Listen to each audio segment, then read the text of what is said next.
Hi viewers, welcome to my channel Sansha vlogs. நான் இன்றைக்கி bread போலி பண்ண போகிறேன். எப்படி செய்யலாம் பார்க்கலாம் வாங்க.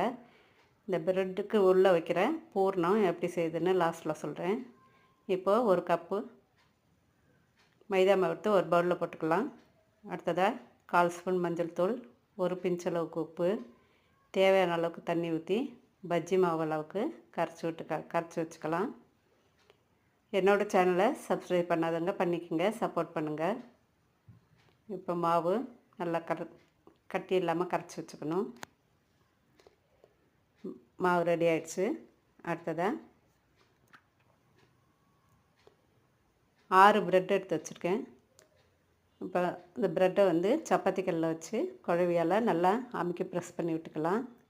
அதுக்கப்புறம் 1 டேபிள் ஸ்பூன் அளவுக்கு பூர்ணம் எடுத்து இந்த ப்ரெட்டு மேலே வச்சு எல்லா இடத்துலையும் படுற மாதிரி நல்லா ஸ்ப்ரெட் பண்ணி விட்டுட்டு, அதுக்கு மேலே இன்னொரு ப்ரெட்டை வச்சு நல்லா அழுத்தி மூடி வச்சுக்கலாம். இப்போ இதை கரைச்சி வச்ச மாவில் நல்லா 4 பக்கமும் நல்லா எல்லா பக்கமும் படுற மாதிரி முக்கி எடுத்துட்டு, அடுப்பில் தோசைக்கல் வச்சு கல் சூடானோன்னே அது மேலே இந்த ப்ரெட்டை வச்சு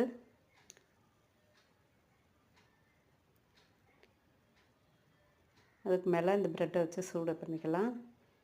நல்லா 2 பக்கமும் காஞ்சோன்னு 2 பக்கமும் சுட்டு எடுக்கணும்.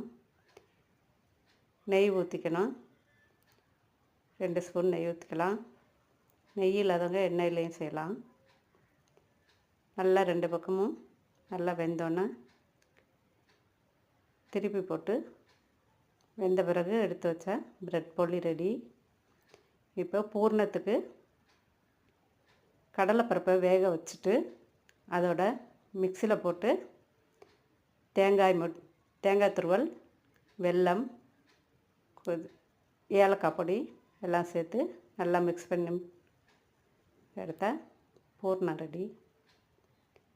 அவ்வளோதான், பிரெட் போலி ரெடி. வருஷப்பருப்புக்கு செஞ்சு பாருங்கள். எல்லாருக்கும் இனிய தமிழ் புத்தாண்டு நல்வாழ்த்துக்கள். Thanks to all. வீடியோ பிடிச்சா லைக் பண்ணுங்கள், ஷேர் பண்ணுங்கள், கமெண்ட் பண்ணுங்கள்.